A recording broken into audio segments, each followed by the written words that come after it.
Krishna, Hare Krishna, Krishna Krishna, Hare Hare, Hare Rama, Rama Rama, Hare Hare. ओम अज्ञानतिमिरन्धस्य ज्ञानाञ्जनशलाकया चक्षुरुन्मिलितं येन तस्मै श्रीगुरवे नमः। नमो विष्णुपदाय कृष्णपृष्ठाय भूतले श्रीमते भक्तिवेदांत स्वामी इति नामिने। नमस्ते सारस्वते दैवगौरवाणी प्रचारिणे निर्विशेष शून्यवादी पाश्चात्य देशतारिणे।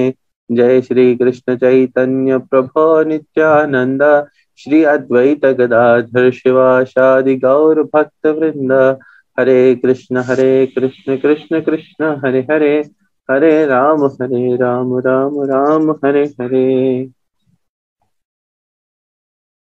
भगवद गीता यथारूप अध्याय नंबर 2 श्लोक नंबर 27। जातस्य हि ध्रुवो मृत्युर्ध्रुवं जन्म मृतस्य च तस्माद् अपरिहार्ये रथे नात्वं शोचितुमर्हसि। बहुत ही खास श्लोक है ये, जिसमें भगवान बता रहे हैं आज का जो हमारा सेशन है उसके अंदर भगवान आत्मा के बारे में जो ज्ञान दे रहे हैं उसे आज कंक्लूड करेंगे। उसके बाद में कल से कर्म योग के ऊपर भगवान हमें कुछ बताना प्रारंभ करेंगे। जिसने जन्म लिया है उसकी मृत्यु निश्चित है और मृत्यु के पश्चात पुनर्जन्म भी निश्चित है। अतः अपने अपरिहार्य कर्तव्य पालन में तुम्हें शोक नहीं करना चाहिए। भगवान यहाँ पर अर्जुन को अभी तक आत्मा के बारे में बताते हुए कहे हैं कि चूंकि आत्मा मरता नहीं है, आत्मा नश्वर है, और इसी जिस प्रकार से कोई जीव के देह में आत्मा रहती है, जिस प्रकार से जीव कपड़े बदलता है उस प्रकार से आत्मा देह बदल देती है। तो इस प्रकार के वस्त्रों के बदले जाने को लेकर के अर्जुन तुम्हें शोक नहीं करना चाहिए, ऐसा भगवान अभी तक कहे हैं। इसी बात को आगे पुष्टि करते हुए भगवान कह रहे हैं ध्रुव। यहाँ पर भगवान ने ध्रुव नाम से शब्द का प्रयोग किया है। ध्रुव का मतलब होता है जो तथ्य हो, जो निश्चित है, वो डेफिनेटली होगा ही होगा। ये कहते हुए भगवान बता रहे हैं कि जिसने जन्म लिया है, जातस्य ही ध्रुवो मृत्युर, उसकी मृत्यु निश्चित है ही, किसी भी स्थिति में निश्चित है। अब आज के समाज में देखिए, वैदिक काल के अंदर क्या हुआ करता था कि व्यक्ति को कभी भी अकाल की मृत्यु नहीं आती थी। अकाल मृत्यु का अर्थ है कि जब तक व्यक्ति बूढ़ा न हो जाए तब तक के लिए उससे मृत्यु नहीं आती थी। परंतु जैसे जैसे शासन बदलते जा रहा है और बदलते शासन में आधार्मिक लोग राजशाही बने हुए हैं, तो उसी का असर देखिए पूरे देश को और पूरे समाज को मिलता है। इसको कलेक्टिव कर्मा कहते हैं, जिसमें जो ये दोष है पूरे के पूरे समाज को रखता है। यहीं पर हमें बात समझ में आती है कि मृत्यु किसी भी व्यक्ति को किसी भी क्षण आ सकती है। और अभी जैसे कोरोना का काल चल रहा है तो उसमें तो हमें ये और भी देखने को मिल रहा है कि किसी का भरोसा नहीं है कि कब कौन जीवित रहेगा और कब तक जीवित रहेगा। इसी प्रकार से भगवान इस श्लोक में बता रहे हैं कि जिस व्यक्ति ने जन्म लिया है उसकी मृत्यु निश्चित है, और है अर्जुन, इस प्रकार की आने जाने वाली मृत्यु से तुम विचलित ना हो। इसके लिए तुम्हें शोक करने की आवश्यकता नहीं है।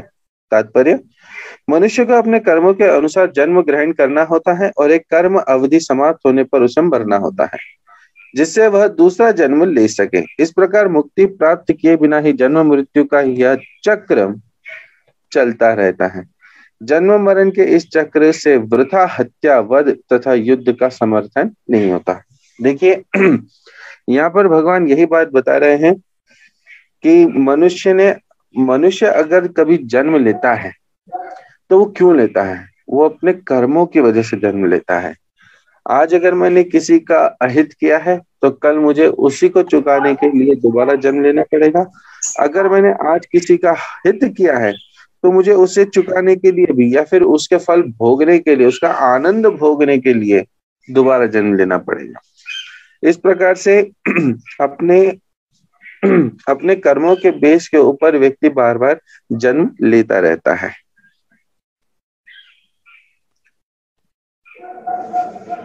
जहां पर हमें ये बात समझ में आती है कि जब तक व्यक्ति अपने मुक्ति के बारे में विचार नहीं करता है तब तक के लिए उसे बार बार देह धारण करना ही पड़ता है और बार बार उन्हीं सभी दुखों से दोबारा से गुजरना पड़ता है। जस्ट एक बात इमेजिन कीजिए कि अगर हम मुक्ति के मार्ग पर नहीं चलते हैं, आज अगर हम इसको बहुत हल्के में लेकर के ऐसा ही जीवन व्यतीत करने का प्रयत्न करते हैं तो क्या होगा?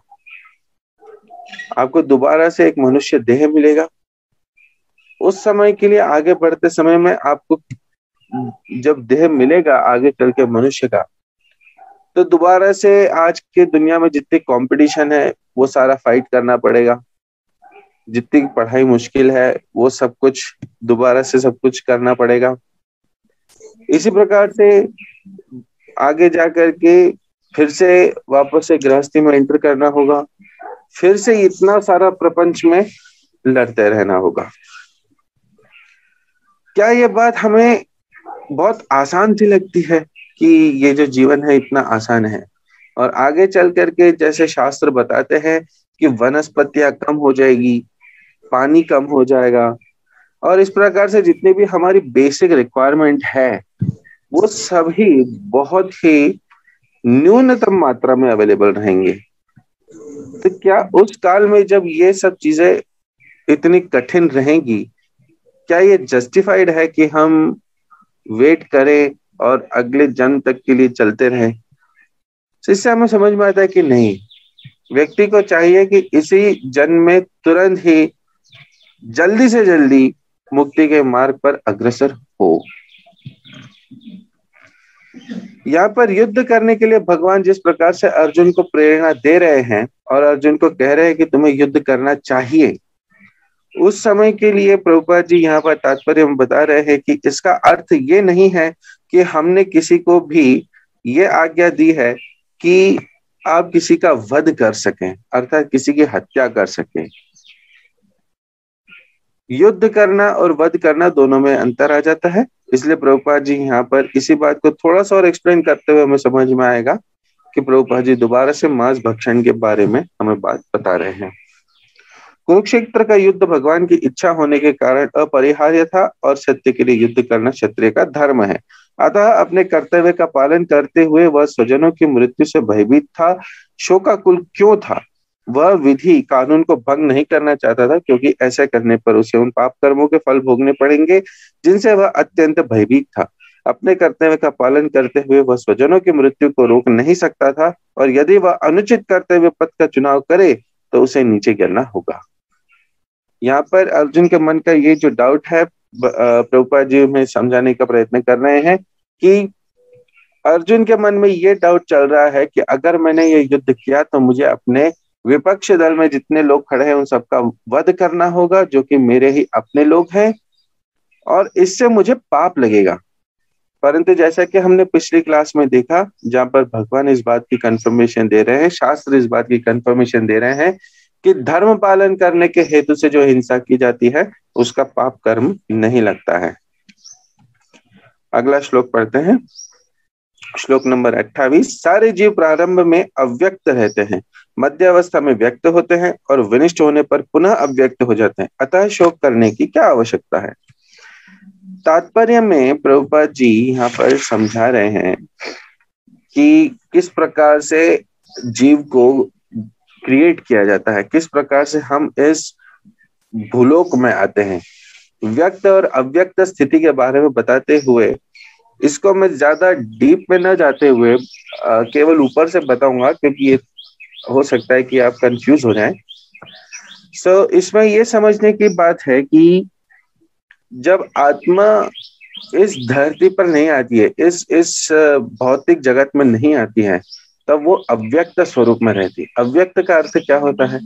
अव्यक्त का अर्थ ये होता है कि ना तो वो किसी आध्यात्मिक जगत में रहती है, ना ही वो किसी भौतिक जगत में रहती है, वो मध्यस्थ रहती है। और वहां से हम इस भौतिक जगत में आते हैं। और जिस प्रकार से अगर व्यक्ति या आत्मा को मुक्ति नहीं मिलती है, या आत्मा अपने एक्टिविटी समाप्त करती है, तो जिस समय के लिए भौतिक जगत अवेलेबल नहीं रहता है, भौतिक जगत को विनिष्ट कर दिया जाता है, उस समय के लिए आत्मा फिर उसी अव्यक्त स्थान पर पहुंचती है, और वहां से फिर जैसे ही भौतिक जगत का निर्माण होता है, वहां से फिर अंदर आ जाती है। इस प्रकार से आत्मा को मुक्ति तब तक नहीं मिलती है। किसी एक शाम के सेशन में मैं आपको बताऊंगा कि आत्मा कहाँ रहती है, किस स्वरूप में रहती है, और क्यों इस भौतिक जगत में आती है, और क्यों भगवान ने हमें बनाया है। इस श्लोक के आखिरी वाले पैराग्राफ में हम पढ़ते हैं, यदि हम भगवत गीता के इस वैदिक निष्कर्ष को मानते हैं कि यह भौतिक शरीर कालक्रम में नाशवान है किंतु आत्मा शाश्वत है, तो हमें यह सदा स्मरण रखना होगा कि यह शरीर वस्त्र के समान है, अतः वस्त्र परिवर्तन होने पर शोक क्यों। शाश्वत आत्मा की तुलना में भौतिक शरीर का कोई यथार्थ अस्तित्व नहीं होता है, वह स्वप्न के समान है। स्वप्न में हम आकाश में उड़ते या राजा की भांति रथ पर आरूढ़ हो सकते हैं, किंतु जागने पर देखते हैं कि न तो हम आकाश में हैं न रथ पर। वैदिक ज्ञान आत्म साक्षात्कार को भौतिक शरीर के अनस्तित्व के आधार पर प्रोत्साहन देता है, अतः चाहे हम आत्मा के अस्तित्व को माने या न माने, शरीर नाश के लिए शोक का कोई कारण नहीं है। यहाँ पर हमारे लिए जो एक समझने वाली बात है वो ये है कि अगर हम अपने जीवन में अपनी चेतना को बढ़ाने के लिए, मुक्ति के पथ पे बढ़ने के लिए आगे नहीं बढ़ते हैं, तो हमारे मन में क्या विचार रह जाएंगे कि हम ये शरीर हैं और इस शरीर के भांति ही हम सब कुछ को भोग करने की इच्छाओं में लगे रहेंगे। ये एक स्वप्न के समान है। स्वप्न के समान क्यों है? देखिए, स्वप्न के अंदर जितनी सारी घटनाएं हम देखते हैं, मान लीजिए मैं उड़ रहा हूँ, तैर रहा हूँ, समुद्र में गिर गया हूँ, या कई बार ऐसे ही स्वप्न आते हैं कि मैं गिर गया, एक्सीडेंट हो गया, कुछ कुछ इस प्रकार के स्वप्न आते रहते हैं। परंतु वास्तविकता में वो सब कुछ झूठ होता है, वो एक्चुअल में एग्जिस्ट नहीं करता है। क्यों नहीं एग्जिस्ट करता है? क्योंकि वो एक स्वप्न है, वो वास्तविकता नहीं है। जब हम एकदम से निद्रा से जागते हैं तो देखते हैं कि नहीं नहीं, मैं तो बिस्तर पे ही हूं और ठीक हूं। इसी प्रकार से यहाँ पर ये बताया जा रहा है कि जो व्यक्ति स्वयं को आत्मा में नहीं समझ पाता, आत्मा स्वरूप में समझ नहीं पाता है, जो व्यक्ति को यही लगता रहता है कि ये जीवन केवल आनंद उपभोग करने के लिए दिया गया है, वह व्यक्ति जब मृत्यु के निकट आता है तो उसे समझ में आता है कि अभी तक जो मैंने जीवन जिया है, जिस प्रकार से जिया है, वो अंततो गत्वा मेरे लिए जो मुख्य एम है, जो मेरा मुख्य अंडरस्टैंडिंग होना चाहिए पूरे जीवन का, वो तो वेस्ट हो गया। इस प्रकार से व्यक्ति मृत्यु के समय एकदम से जागृत होकर के उसे लगता है कि पूरा समय व्यर्थ चला गया। क्यों? क्योंकि जितने सारे भोग हम इस शरीर के माध्यम से भोग लेते हैं, वो हमारे साथ मृत्यु के समय कुछ भी सहायक नहीं होते हैं, परंतु मृत्यु के समय वे सभी हमारी भर्त्सना करते हैं, अर्थात हमारी खिल्ली उड़ाते हैं कि पूरा जीवन इस चक्कर में बिता दिया और जीवन का जो मुख्य ध्येय था उसके ऊपर काम किया ही नहीं। आगे पढ़ते हैं, श्लोक नंबर 29। कोई आत्मा को आश्चर्य से देखता है, कोई इसे आश्चर्य की तरह बताता है तथा कोई इसे आश्चर्य की तरह सुनता है, किंतु कोई कोई इसके विषय में सुनकर भी कुछ नहीं समझ पाते। क्यों? क्योंकि ये अत्यंत अज्ञान की स्थिति बताई गई है कि व्यक्ति आत्मा के बारे में सुनता है और कई बार आश्चर्य करता है, कई बार कंफ्यूजन में गिरता है, परंतु इसको लेकर के वे कुछ भी कर नहीं पाता है। अत्यंत अज्ञान की स्थिति है कि बताने के बावजूद भी व्यक्ति को इस बात की जागृति नहीं आती है कि वह जो शरीर माध्यम से अपना जीवन जीने की कोशिश कर रहा है, जीवन माध्यम के ऊपर जो अपने कर्तव्य करने की कोशिश कर रहा है, वो वास्तविकता में उसके लिए एक स्वप्न है। चूंकि गीता उपनिषदों में उपनिषदों के सिद्धांत पर आधारित है, अतः कठोपनिषद में इस श्लोक का होना कोई आश्चर्यजनक नहीं है। गीता उपनिषद अर्थात भगवत गीता समस्त उपनिषदों में से एक है, और इसी प्रकार से एक उपनिषद है कठोपनिषद, जिसमें एक श्लोक है जो ये व्याख्या करता है कि विशाल पशु, विशाल वटवृक्ष तथा 1 इंच स्थान में लाखों करोड़ों की संख्या में उपस्थित सूक्ष्म कीटाणुओं के भीतर अणु आत्मा की उपस्थित निश्चित रूप से आश्चर्यजनक है। अल्पज्ञ तथा दुराचारी व्यक्ति अणु आत्मा के स्फुलिंग के चमत्कारों को नहीं समझ पाता, भले ही उसे बड़े से बड़ा ज्ञानी जिसने विश्व के प्रथम प्राणी ब्रह्मा को भी शिक्षा दी हो क्यों न समझाए। वस्तुओं के स्थूल भौतिक बोध के कारण इस युग के अधिकांश व्यक्ति इसकी कल्पना नहीं कर सकते कि इतना सूक्ष्म किस प्रकार इतना विराट तथा लघु बन सकता है। अतः लोग आत्मा को उसकी संरचना या उसके विवरण के आधार पर ही आश्चर्य से देखते हैं। यहाँ पर एक बात ये समझ में आती है कि आत्मा एक वटवृक्ष जैसे बड़े पेड़ या किसी एक विशाल पशु, मान लीजिए हाथी में अवेलेबल रहता है। आत्मा उसके अंदर भी उस शरीर को चेतनाभूत करता है, और उसी प्रकार से सबसे छोटे से छोटा कीटाणु, चींटी से भी छोटे कीटाणु, या हमारी आंखों से जो नहीं दिख पाते हैं उतने बारीक भी जितने भी जीव जंतु इस दुनिया में एग्जिस्ट करते हैं, रहते हैं, उन सब में भी आत्मा है। और जो व्यक्ति अत्यंत अज्ञानशील होता है, जो केवल शरीर के माध्यम से जीवन जीता है, वो ये बात समझ नहीं पाता और इस बात पर आश्चर्य करता है कि किस प्रकार से एक ही तत्व, एक समान तत्व एक बड़े से जीव को भी चेतनामय करता है और एक छोटे से जीव को भी। यहाँ पर भगवत गीता में एक बात की पुष्टि हो गई है कि वटवृक्ष अर्थात पेड़ों में, पौधों में, वनस्पतियों में भी आत्मा का संचार होता है। उसी प्रकार से कोई व्यक्ति, कोई जीव जो देह धारण करता है, उसमें भी आत्मा का संचार रहता है।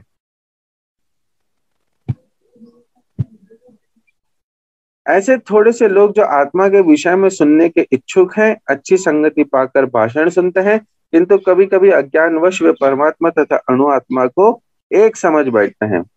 ये दिक्कत होती है जब केवल भाषण सुनने जाता है, कथावाचकों की बात सुनने के लिए जाता है, तो उस समय के लिए वो कितना सुन पाता है? केवल उतना ही जिससे कि उसके कानों का मनोरंजन हो, और अंततोगत्वा क्या भूल कर बैठता है कि वो परमात्मा और आत्मा दोनों को समान मान बैठता है। हमने परसों ही अपने सेशन में देखा था कि किस प्रकार से आत्मा हृदय में बैठता है और परमात्मा उसके पड़ोस में, और इस प्रकार से दोनों साथ में रहते हुए आत्मा शरीर को चेतनामय करता है और परमात्मा आत्मा को चेतना प्रदान करते हैं। ऐसा व्यक्ति खोज पाना कठिन है जो परमात्मा, अणु आत्मा, उनके पृथक पृथक कार्यों को, संबंधों एवं अन्य विस्तारों को सही ढंग से समझ सके। इससे अधिक कठिन है ऐसा व्यक्ति खोज पाना जिसने आत्मा के ज्ञान को पूरा लाभ उठाया हो और जो सभी पक्षों से आत्मा की स्थिति का सही सही निर्धारण कर सके। किंतु यदि कोई किसी तरह से आत्मा के विषय में समझ लेता है तो सफल हो जाता है। का एकमात्र ध्येय क्या है कि आप स्वयं को समझे कि आपकी शरीर नहीं आत्मा है, और आत्मा के स्वरूप और उसके अनुरूप अपनी सारी एक्टिविटीज प्लान करें। आगे कर्मयोग के अंदर हमें बात समझ में आएगी जब भगवान हमें समझाएंगे कि आत्मा का स्वरूप क्या है और आपको क्या एक्टिविटीज करनी चाहिए। कल से हम प्रारंभ करने जा रहे हैं कर्मयोग के बारे में, तो उसमें हमें धीरे धीरे जा करके और समझ में आएगा। इस आत्मज्ञान को समझने का सरलतम उपाय है कि अन्य मतों से विचलित हुए बिना परम प्रमाण भगवान कृष्ण द्वारा कथित भगवद गीता के उपदेशों को ग्रहण कर लिया जाए। किंतु इसके लिए भी इस जन्म में या पिछले जन्मों में प्रचुर तपस्या की आवश्यकता होती है, तभी कृष्ण को श्री भगवान के रूप में स्वीकार किया जा सकता है। पर कृष्ण को इस रूप में जानना शुद्ध भक्तों की कृपा से होती है, अन्य किसी उपाय से नहीं। यहाँ पर एक बात जो मुख्य है वो समझ में आती है कि देखिए, अगर हमें भगवत गीता अर्थात भगवान का ये ज्ञान समझना है जीवन में, तो उसके लिए बहुत जरूरी है कि हम तपस्या करें, तप करें। किस प्रकार की तपस्या करें? देखिए, तपस्या करने का अर्थ ये नहीं है कि आप जंगल में जाकर के एक टांग पर खड़े रहे और भगवान का नाम लेते रहे तो आपको एकदम से अनुभूति होगी और समझ में आने लग जाएगा। नहीं, इस युग के अंदर वो कार्यक्रम नहीं है।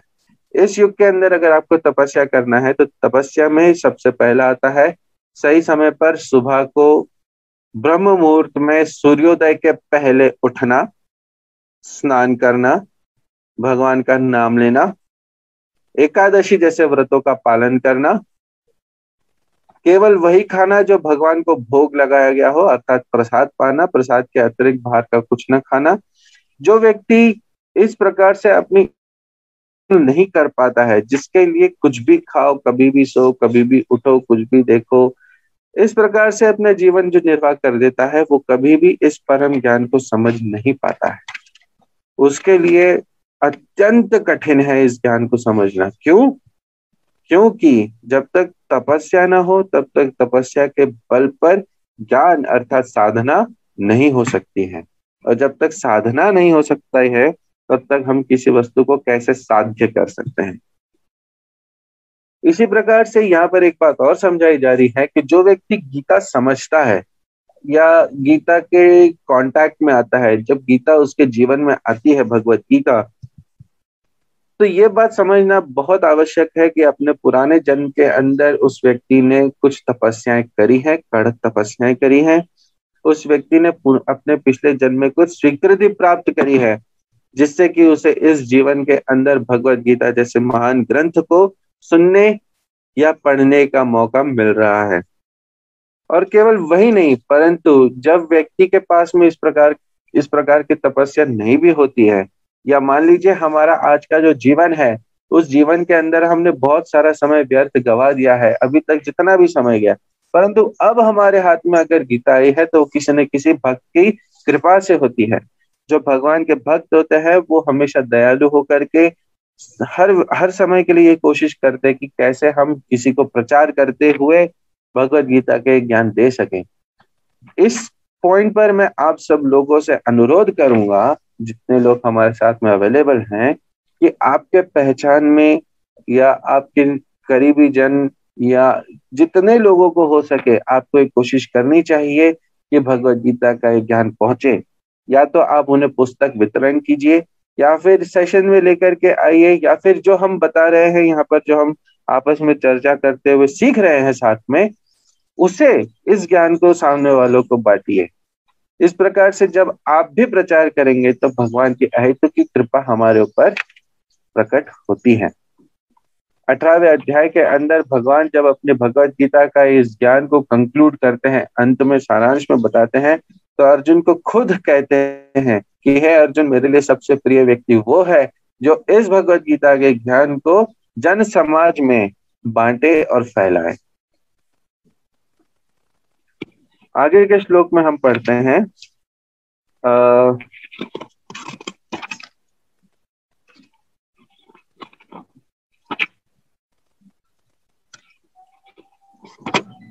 श्लोक नंबर 37 बीच के जितने श्लोक हैं उन श्लोकों को मैं रिक्वेस्ट करूंगा आप सबसे कि आप उसे अवश्य पढ़िए, जिसके अंदर भगवान अर्जुन को बात कह रहे हैं कि अर्जुन, तुम्हें युद्ध करना बहुत जरूरी है। क्योंकि अभी तक आत्मा के बारे में बताते हुए भगवान अर्जुन को धीरे धीरे कर्मयोग की बता रहे हैं कि अर्जुन एक क्षत्रिय हो, क्षत्रिय होने के नाते तुम्हारा परम कर्तव्य है कि तुम युद्ध करो। अब युद्ध करते हुए दो ऑप्शंस अवेलेबल हो सकते हैं, या तो अर्जुन विजयी होगा या अर्जुन मारा जाएगा। उसके सॉल्यूशन के लिए भगवान बताते हैं, हतो वा अप्राप्यसि सर्गम जित्वा वा भोक्ष्यसे महीम तस्मात् उत्तिष्ठ कौन्तेय। हे कुंती पुत्र, तुम यदि युद्ध में मारे जाओगे तो स्वर्ग प्राप्त करोगे, या यदि तुम जीत जाओगे तो पृथ्वी का साम्राज्य भोगोगे। अतः दृढ़ संकल्प करके खड़े हो और युद्ध करो। इस श्लोक के अंदर हमारे लिए जो एक बहुत समझने वाली बात यह है कि जब कोई व्यक्ति अपना कर्तव्य पालन करता है और धर्म पथ पर लगा रहता है, तो अंत में उसको स्वर्ग तो कम से कम मिल ही जाता है, और अगर उसे स्वर्ग मिलता है तो उसकी ख्याति भी इस जगत में बहुत फैलती है। इसी प्रकार से अगर अर्जुन युद्ध नहीं भी करता है, नहीं सॉरी, अगर अर्जुन युद्ध करते हुए जीत जाता है तो पूरा पूरा का पूरा पृथ्वी का साम्राज्य तो भोगेगा ही, किंतु अगर मृत्यु को प्राप्त होता है तो मृत्यु भी श्रेयस्कर होगी और उसे स्वर्ग मिलेगा। इसके आगे का श्लोक हमारे लिए बहुत जरूरी है।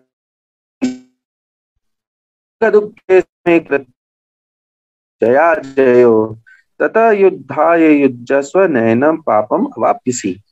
तुम सुख या दुख, हानि या लाभ, विजय या पराजय का विचार किए बिना युद्ध के लिए युद्ध करो, ऐसा करने पर तुम्हें कोई पाप नहीं लगेगा। तात्पर्य, अब भगवान कृष्ण प्रत्यक्ष रूप से कहते हैं कि अर्जुन को युद्ध के लिए युद्ध करना चाहिए, क्योंकि यह उनकी इच्छा है। हमें हर वो कार्यक्रम करना चाहिए जिसमें भगवान की इच्छा हो। धर्मम तो साक्षात भगवत प्रणीता, धर्म केवल वही है जो हमें भगवान करने के लिए कह रहे हैं, इसके अतिरिक्त धर्म कुछ नहीं होता है। और इसलिए अर्जुन को युद्ध सिर्फ इसलिए कर देना चाहिए क्योंकि भगवान ने उसे युद्ध करने के लिए कहा है। कृष्ण भावनामृत के कार्यों में सुख या दुख, हानि या लाभ, जय या पराजय का कोई महत्व नहीं दिया जाता। अगर हम भगवान की सेवा में कुछ कार्य कर रहे हैं, मान लीजिए हम प्रसाद बना रहे हैं या किसी भी प्रकार की एक्टिविटी कर रहे हैं, तो उस कार्य को करते हुए उसमें न जय है न पराजय है, उसमें न सुख है न दुख है, उसमें केवल आनंद है। देखिए, आनंद और सुख में भेद है, यहाँ पर ये बात समझ में आती है। आनंद केवल एक मनुष्य मन से अनुभूति है, सुख तो हमें शारीरिक स्वरूप में मिलता है, परंतु आनंद हमारे मन से आता है। कृष्ण भावनामृत में हम जब कार्य करते हैं तो उसमें सुख या दुख नहीं होता, उसमें लाभ या हानि नहीं होती, उसमें जय या पराजय नहीं होती। आगे के श्लोक में हमें और समझ में आएगा कि जब हम कृष्ण भावनामृत में रह करके कुछ कार्य करते हैं तो उसमें केवल और केवल हमें भगवान की स्वीकृति मिलती है और हमें भगवान की ओर से करुणा मिलती है। इसके अतिरिक्त कृष्ण भावनामृत में और कुछ नहीं है। दिव्य चेतना तो यही होगी कि हर कार्य कृष्ण के निमित्त, अतः भौतिक कार्यों या कोई बंधन नहीं होता। जो कोई सतोगुण या रजोगुण के अधीन होकर अपनी इंद्रिय तृप्ति के उसे अच्छे या बुरे फल प्राप्त होते हैं। देखिए, मैं अच्छे कर्म करूंगा तो मेरे, बुरे कर्म करूंगा तो मेरे लिए उतना ही परिणाम। कृष्ण भावनामृत में अगर व्यक्ति कोई रह करके कार्य करता है तो न उसके लिए कुछ अच्छे फल मिलते हैं न कुछ बुरे फल मिलते हैं, उसको केवल अकर्म की मिलते हैं। अकर्म की फिलॉसफी ये कहती है कि भगवान के आनंद के लिए, भगवान की सेवा के लिए किए हुए जितने भी कार्य होते हैं वह सभी अच्छे और बुरे फलों को काट देते हैं, अंततोगत्वा हमें मुक्ति के मार्ग की ओर अग्रसर करते हैं। किंतु जो कृष्ण भावनामृत में के कार्यों में अपने आप को समर्पित कर देता है वह सामान्य कर्म करने वाले के समान किसी का कृतज्ञ या ऋणी नहीं होता। इसी प्रकार से जब हम कृष्ण भावनामृत में रह करके भगवान की प्रसन्नता के लिए कुछ कार्य करते हैं तो हमें न किसी के लिए कोई आनंद उपभोग के फल चुकाने पड़ते हैं और न हमें किसी के लिए कुछ बुरे कर्म के फल चुकाने पड़ते हैं, इसलिए हम किसी के ऋणी नहीं रह जाते। जिसने अन्य समस्त कार्यों को त्याग कर मुकुंद श्री कृष्ण की शरण ग्रहण कर ली है वह न तो किसी का ऋणी और न किसी का कृतज्ञ, चाहे वह देवता, साधु, सामान्य जन अथवा परिजन, मानव जाति या उसके पितर ही क्यों ना। इस श्लोक में कृष्ण ने अर्जुन को अप्रत्यक्ष रूप से इसी का संकेत किया है। इसकी व्याख्या अगले श्लोकों में और भी स्पष्टता से। जब व्यक्ति कृष्ण की सेवा में अग्रसर होते हैं और पूरे मन से और पूरे तन से, पूरे एकाग्र होकर के भगवान की सेवा में लगते हैं, तब व्यक्ति मुकुंद अर्थात वो भगवान जो मुक्तिदाता है उनकी शरण ग्रहण कर लेता है और इसी प्रकार से वो न तो किसी के लिए ऋणी हो जाता है न किसी का कृतज्ञ। चाहे देखिए, हम कितने लोगों के एक साथ में ऋणी होते एक ही जीवन में। हम देवता, साधु, सामान्य जन, परिजन, मानव जाति और पितरों के ऋणी होते हैं, एक ही जीवन में एक साथ। परंतु इन सभी का ऋण हम तब एक साथ में उतार देते हैं जब हम भगवान की सेवा में लगते हैं। ऐसा कहा जाता है कि पहले अध्याय के अंदर भी अर्जुन ने इस बात की पुष्टि करी है कि जब समाज में रहने वाले व्यक्ति जब अपने धर्म पालन के मार्ग से भटक जाते हैं, हट जाते हैं, तब वे पितरों को पिंडदान नहीं करते। पितरों को पिंडदान करने का उसमें महत्व बताया गया है।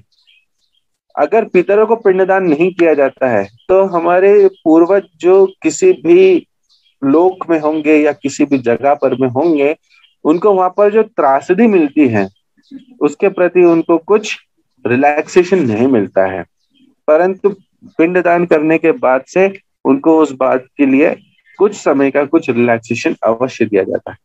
परंतु अगर देखिए, यहाँ पर एक बहुत इंपॉर्टेंट बात यह है, जब हम उन पितरों को भगवान का प्रसाद ऑफर करते हैं, जब हम उनको पिंडदान करने में भी भगवान का प्रसाद देते हैं, तब वो प्रसाद उन्हें उस लोक के अंदर भी वहां पर भी पहुंच करके अपना असर देता है और भगवान के प्रति कृष्ण भावनामृत में अग्रसर करता है। तब उन्हें वहां पर जो बहुत ज्यादा प्रताड़ना मिलती होती है उसको रिलैक्स कर दिया जाता है। भगवान के प्रसाद की यह महिमा होती है कि केवल वो इस लोक तक ही सीमित नहीं, परंतु पितरों तक के लिए भी आगे बढ़ करके कार्यक्रम करती है। आज के सेशन को मैं यहीं पर ही समाप्त करूंगा। हरे कृष्णा।